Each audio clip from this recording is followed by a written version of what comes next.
आपने भक्त प्रहलाद की कहानी तो सुनी ही होगी, जहां वो आग से बच गए और होलिका जलकर राख हो गई। कभी आपने सोचा ये कैसे हुआ?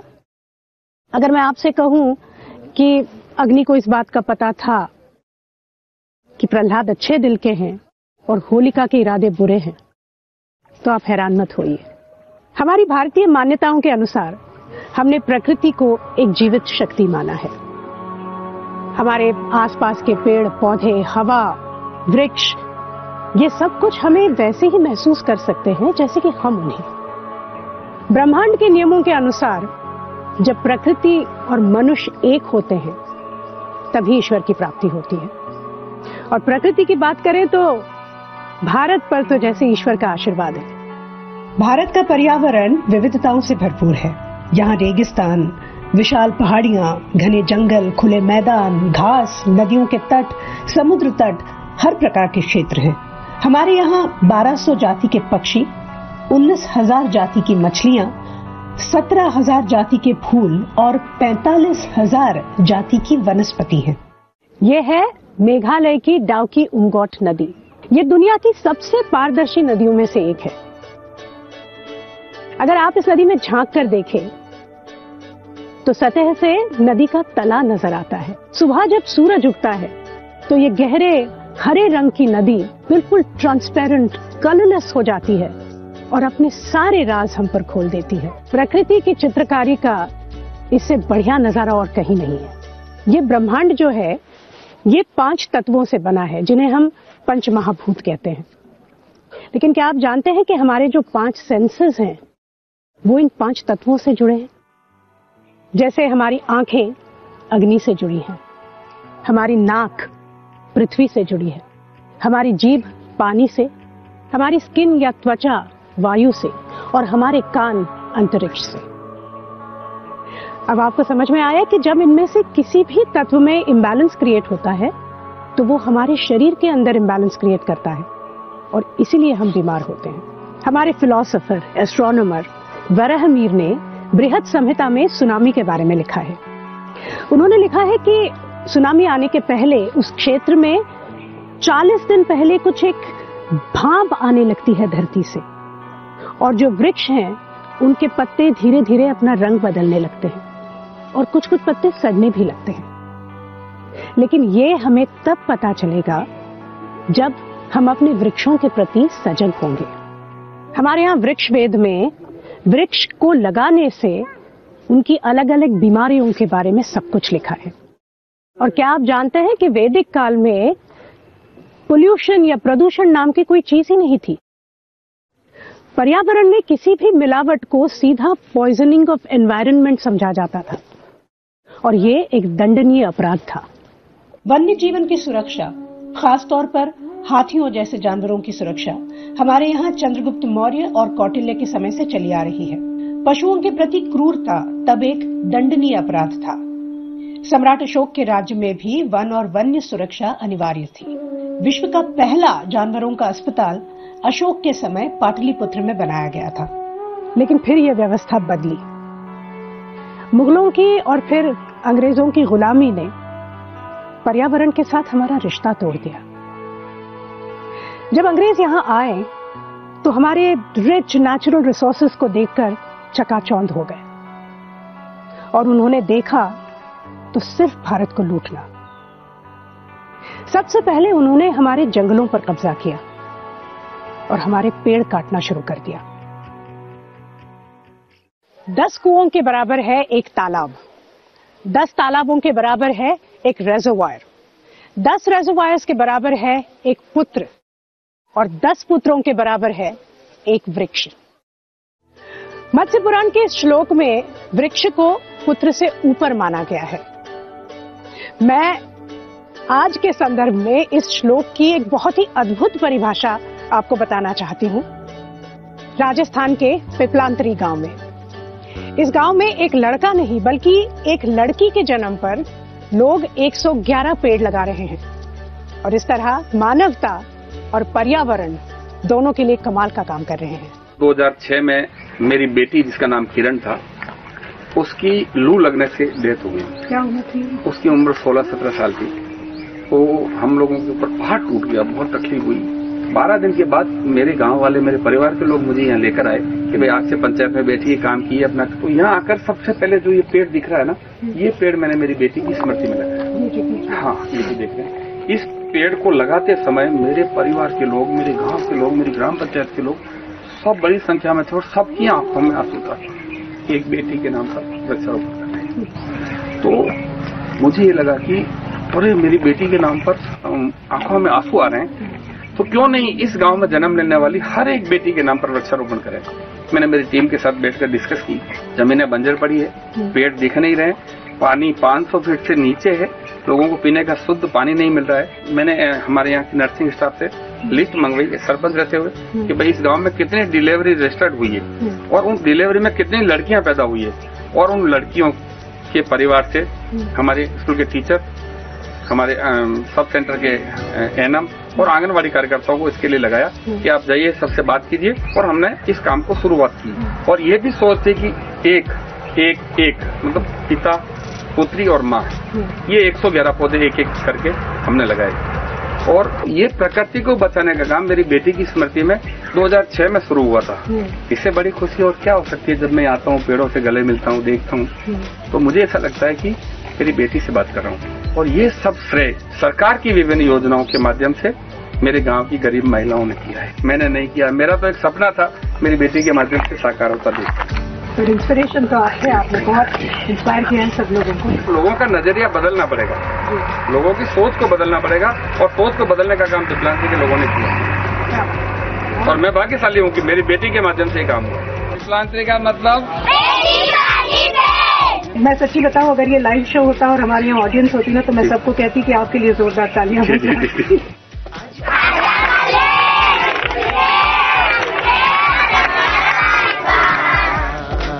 हमारे यहाँ पर्यावरण को बचाने की राह में सबसे बड़ा चैलेंज रहा है वेस्ट मैनेजमेंट।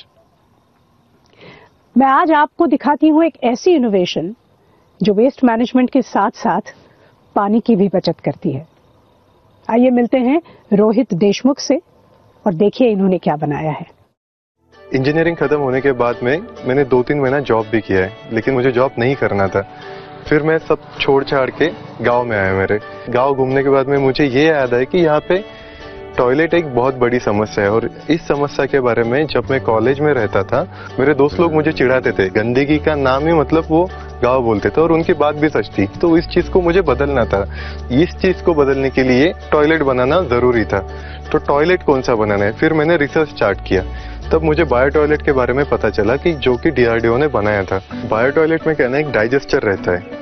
इस डाइजेस्टर में एक फिल्टरेशन प्रोसेस लगा हुआ रहता है, और उस डाइजेस्टर में हम लोग एंजाइम्स फीड करते हैं। जैसे सॉलिड वेस्ट उसके अंदर एंटर होता है, ये एंजाइम्स उसको 99% डिकम्पोज कर देते हैं, और इस डिकम्पोजिशन प्रोसेस को एक 48 आवर्स का टाइम लगता है। सबसे पहले ये एंजाइम्स उसको वाटर में कन्वर्ट करते हैं, देन रिमेनिंग पोर्शन जो रहता है वो गैसेस में कन्वर्ट हो जाता है, और वो निकलने वाला पानी हम लोग एज अ फर्टिलाइजर करके उसको यूज कर सकते हैं। एक गाँव में अगर टॉयलेट लगाना है तो कितना खर्चा है, तो 30 से 40 हजार का एक एवरेज खर्चा सब लोगों को आता था। बट गवर्नमेंट का जो सब्सिडी था वो 12,000 था। फिर उसके बारे में और रिसर्च चालू किया मैंने, फिर सब जोड़ जाड़ के 22,000 तक मैं पहुंचा। फिर उसके बाद में मैं हमारे जो CO थे डिस्ट्रिक्ट के, उनके पास में गया, उनको जाके मिला। उन्होंने बोला कि बेटा थोड़ा और काम करो, आप देखिए इसको कम हो सकता है कि। हालांकि उनको मालूम था कि ये बात नेक्स्ट टू इम्पॉसिबल है, लेकिन फिर भी उन्होंने मुझे काम पे लगा दिया। मैं फिर उनके पास गया कि सर अभी बना लिया मैंने 12,000 में। फिर उन्होंने मुझे एक एडवांस में 5 लाख रुपए का चेक दिया। उस चेक को लेके मैंने रॉ मटेरियल पूरा परचेज किया, और उस 5 लाख रुपए से हमने ये पूरा बना दिया बायो टॉयलेट। और फर्स्ट टॉयलेट हमने यवतमाल डिस्ट्रिक्ट से काम चालू कर दिया लगाने का। जहाँ तक हमने काम किया है, हमने Yavatmal, Amravati, Nagpur, all over Maharashtra, Telangana, Andhra, West Bengal, Karnataka, more than 25,000 toilets हमने आज तक इंस्टॉल किए। राम और रावण के युद्ध में जब लक्ष्मण एक जहरीले तीर से घायल हो गए थे, तब सूर्योदय तक उनकी मृत्यु निश्चित थी। ऐसे में किसने बचाया उन्हें? हम सब जानते हैं कि किस तरह हनुमान हिमालय के जंगलों से संजीवनी बूटी ले आए और लक्ष्मण जी को जीवन दान मिल गया। यह सिर्फ एक घटना नहीं है, हमारे जीवन जीने में पेड़ों का क्या महत्व है ये दर्शाता है। पेड़ नहीं तो जीवन नहीं। अगर मैं आपसे कहूं कि आज की तारीख में रावण ये संजीवनी बूटी हम तक लाने की कोशिश कर रहे हैं तो आप हंसेंगे मुझ पे, पर ये सत्य बात है। आपने जिन्हें फिल्मों में एक विलन के रूप में देखा, आज वही पेड़ लगाने का एक ऐसा अद्भुत काम कर रहे हैं कि आप आश्चर्यचकित रह जाएंगे। आइए मिलते हैं विख्यात अभिनेता सयाजी शिंदे से। सबसे ज्यादा इम्पोर्टेंट क्या है तो माँ है जिसने अपने को जन्म दिया। उसके बाद अपन किसके ऊपर जीते, जो ऑक्सीजन पे, वो ऑक्सीजन पेड़ से मिलता है, वो भी फ्री मिलता है। तो इसीलिए मैंने सोचा कि अगर पेड़ लगाएंगे तो, और हुआ क्या कि 50 साल में मैं देखा तो गांव के पूरे लोगों ने, हम लोगों ने पूरे पेड़ काट दिए हैं। तो इन्वायरमेंट का बहुत बड़ा नुकसान किया। करने वाला एक आदमी, एक मनुष्य जात ही है जो सबसे खतरनाक है ये पंचमहाभूत के लिए, ये पर्यावरण के लिए, नेचर के लिए। तो मैं सोचा कि दूसरों को क्यों सिखाया है, खुद से शुरू करना चाहिए। तो मैं मेरे गांव में शुरू किया 2000 पेड़ से।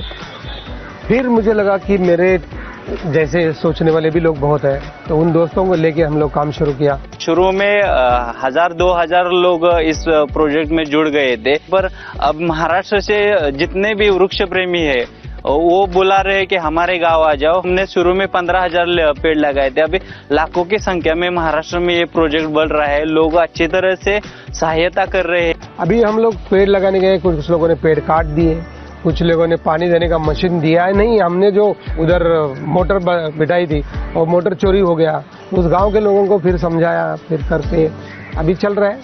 ये काम के पहले दिसंबर तक पानी रुकता था।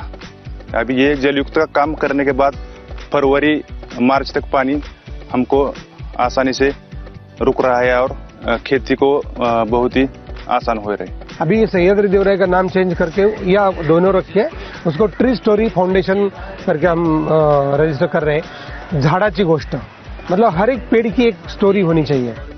और फिर हर एक स्टूडेंट एक पेड़ लगाया और उसका स्टूडेंट का एक स्टोरी हो जाएगा, तो जैसा बड़ा बनेगा उसको लगेगा ये एक सच्चा मेरा रिलेटिव है।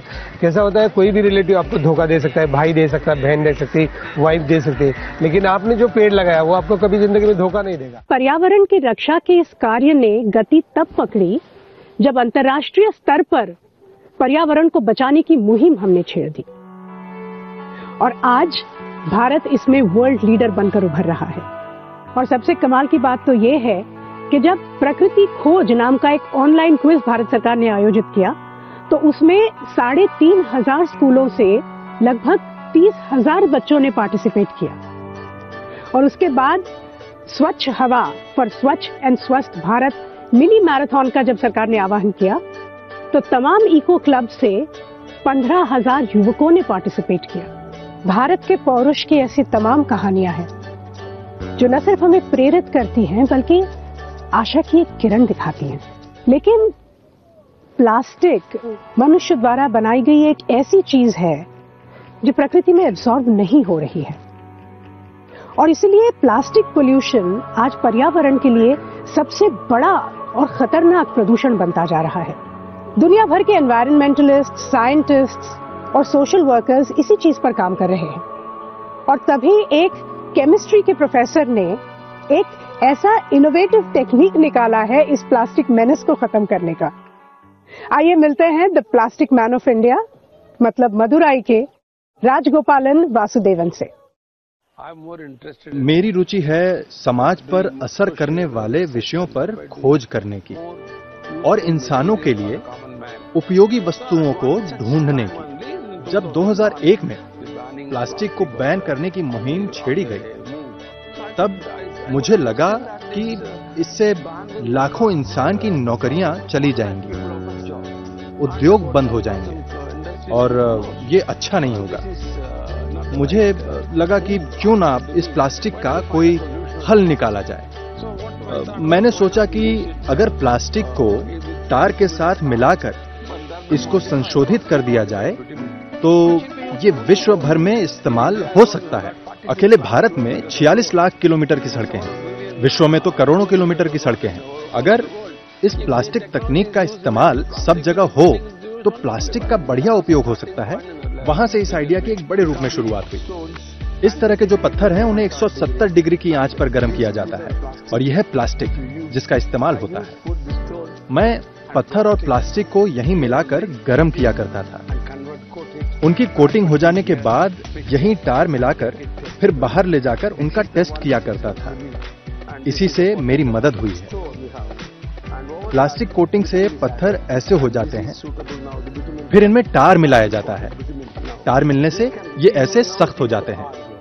ये है प्लास्टिक रोड जो 2006 में बनाया गया था और देखिए ये आज भी वैसे का वैसा ही है। प्लास्टिक की वजह से इसकी शक्ति दुगनी हो गई और पत्थर और टार का जोड़ इतना मजबूत हो गया कि पानी अंदर जाता ही नहीं है, इसलिए कभी गड्ढे भी नहीं होते हैं। हमने प्लास्टिक के इस्तेमाल से टार की खपत कम कर दी है, तो ये सस्ता पड़ता है, बेकार प्लास्टिक इस्तेमाल हो जाती है और ये टिकाऊ भी है। तो ये बहुत ही कामगार तकनीक है जिससे बेकार प्लास्टिक का असरदार रूप से उपयोग हो जाता है। ये तकनीक अब अधिकृत हो गई। 2015 में मुझे टेक आइकन अवार्ड दिया गया प्रधानमंत्री द्वारा। उस वक्त मैंने उनसे कहा था कि ये एक आसान सी तकनीक है जिसको लागू किया जा सकता है। वो बहुत खुश हुए और उन्होंने कहा कि हाँ, ये जरूर करेंगे। 2 अक्टूबर को मैंने उनसे ये कहा था और 9 नवंबर को उन्होंने ये सूचना जारी कर दी कि अब से प्लास्टिक रोड्स ही बनेंगे। तब तक दूसरे देश भी इस तकनीक में रुचि लेने लगे थे। अमेरिका ने मुझे $300 मिलियन का प्रस्ताव दिया था।